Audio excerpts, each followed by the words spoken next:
Okay, so I've literally just taken delivery of this Zoom P4 Podtrak that is, I suppose, meant for podcasters. Well, what I've seen of videos and things, it's meant for podcasters.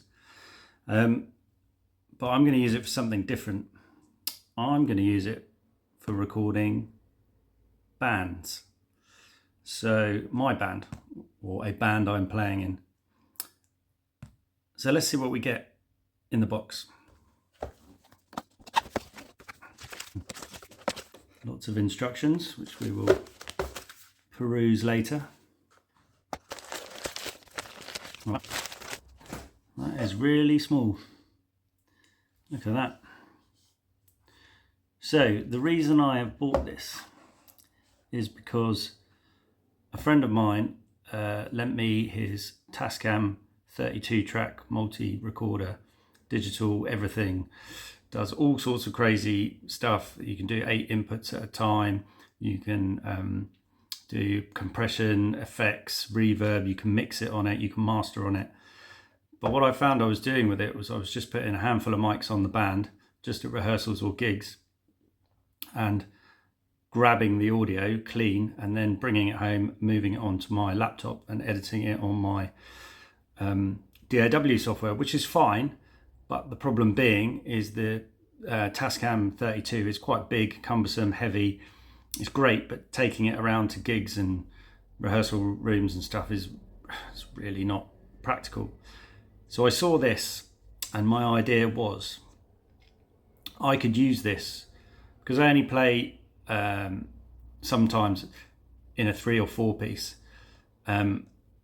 This would be really useful. I've got a gig coming up with a 3 piece, and I thought what would be great would be to record the rehearsal maybe so we can listen back to it and record the gig. And it doesn't need to be a big multi-tracked thing. My idea was I was just going to do a condenser mic over the drum kit, just an overhead, a dynamic mic, probably a 57 on the guitar cab, a DI from the bass amp, and a line off the PA for vocals. The Zoom machine, by the looks of things, has switchable phantom power, so the condenser mic for the drums should be fine. It's got a gain or a level control for each microphone, so I can set those levels on here to make sure we're not clipping.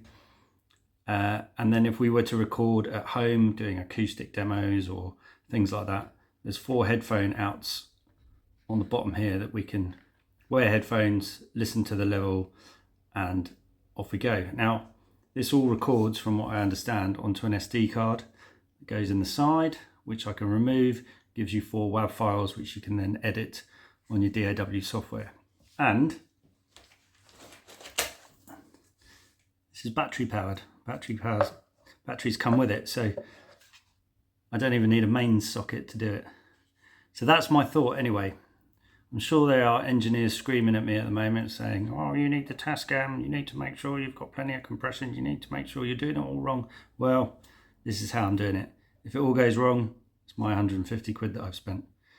So without further ado, let's go and record some music.